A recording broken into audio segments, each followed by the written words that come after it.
Great! We've made excellent progress so far. By now, you know a bit more about Python's syntax, about if, elif, and else statements, and about functions. In this section, we'll cover an important topic for Python programming: lists. So, what is a list? A list is a type of sequence of data points such as floats, integers, or strings.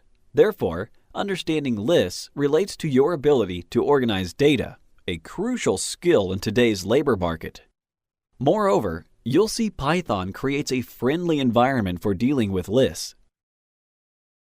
Assume you wanted to create a list called participants that contains the names of John, Leela, Gregory, and Kate.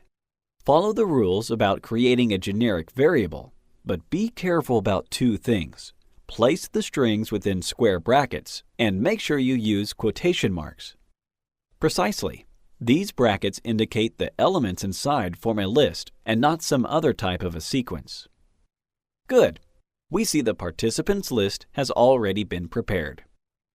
Am I going to be able to extract the name of one member of the group? Of course I can.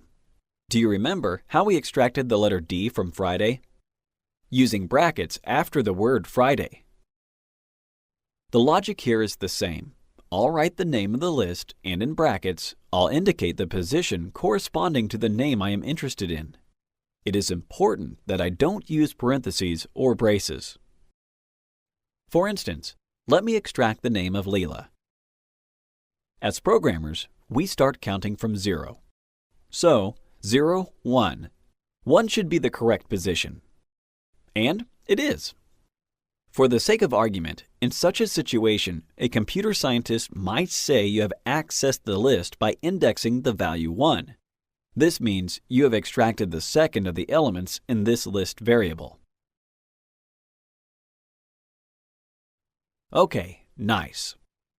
In addition, there is a way to get to the last element from your list. Start counting from the end towards the beginning. Then, you'd need the minus sign before the digit, and don't fall in the trap of thinking we begin enumerating from 0 again. To obtain Kate, we have to write -1. To obtain Gregory, we need -2.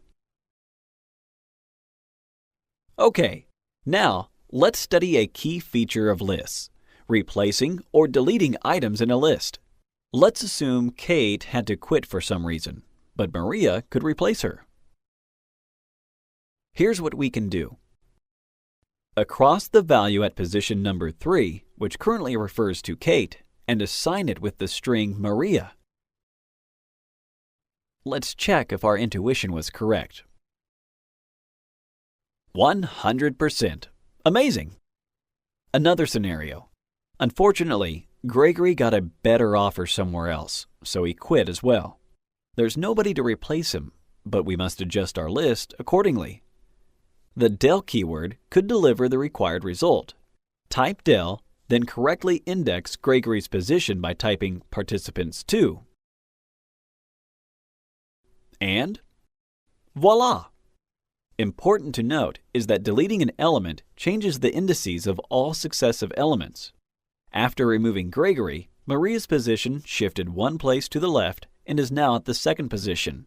There is no element at the third position.